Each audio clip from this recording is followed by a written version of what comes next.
So this is my project for third grade and some gifted second graders. And it's called the Space Project. And this is the website for it.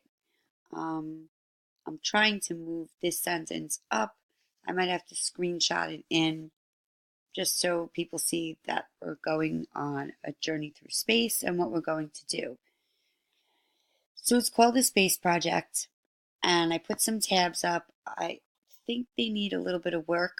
The home screen, I have the project steps, so any teacher could log in and see what we're going to do. Some questions. I'm still adding to it as I go through it. On the timeline, there's materials. I'm going to be adding in links that you can purchase some of these materials through Amazon or find them just in your house. Batteries, sticks, straws, simple craft supplies. The weekly goals are what I want the students to learn each week during the lessons. So those are in here, and again, I'm going to be adding to those as well. And here are standards set to NGSS and also Common Core. So it's what the children are going to learn and what the first challenge is that I gave them through the Makerspace materials.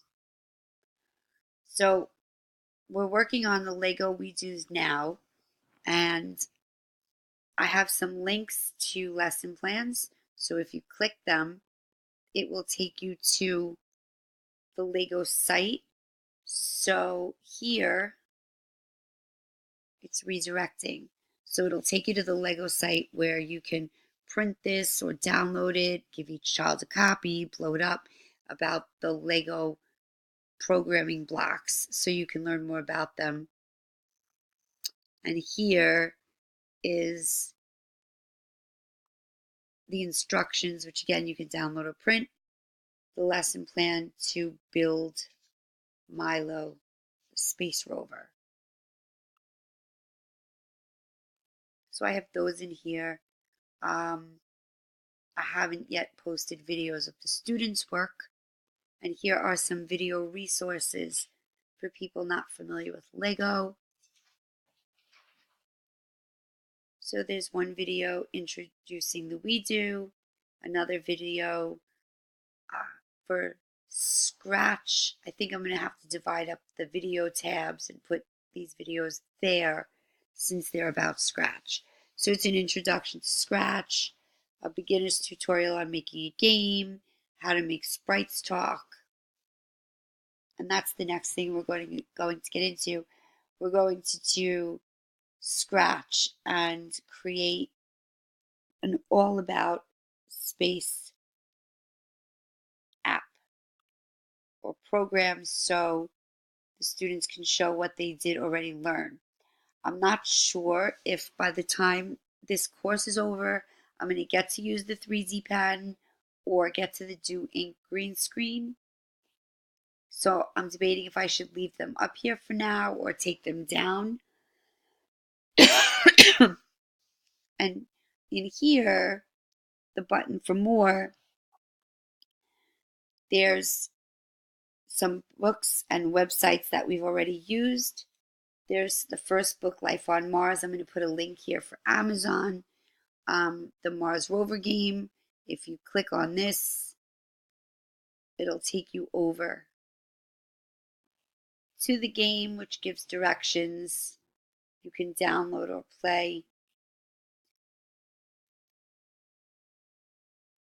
So you're directing the Mars rover. And then there's another video, what would life be like on the moon? Why shouldn't? Eva! You know, this food guilt doesn't have to be a thing. Look at me, I'm a dish. Get it? Look between the bread and the butter. Girl, I got you. I can't believe it's not butter cuts the drama, not the taste. Hey there.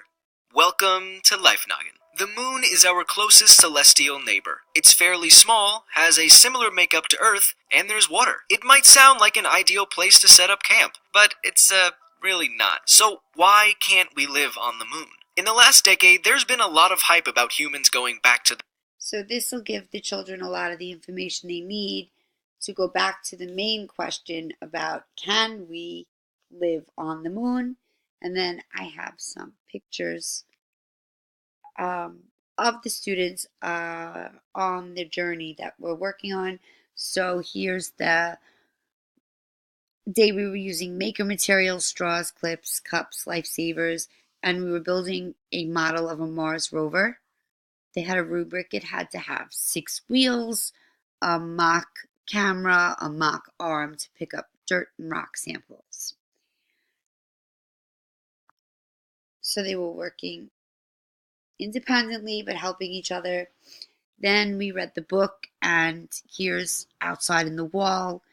They read Life on Mars. They wrote fictional stories. They colored.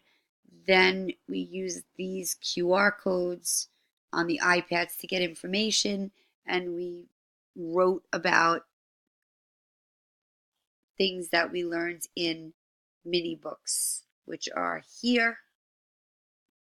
And that is as far as we got. But in all, the website will be giving teachers a full unit that they can teach about life in space, life on the moon, the planets. It aligns with the Amplify science curriculum, and it does cut across ELA, math, science, STEM, and computer science.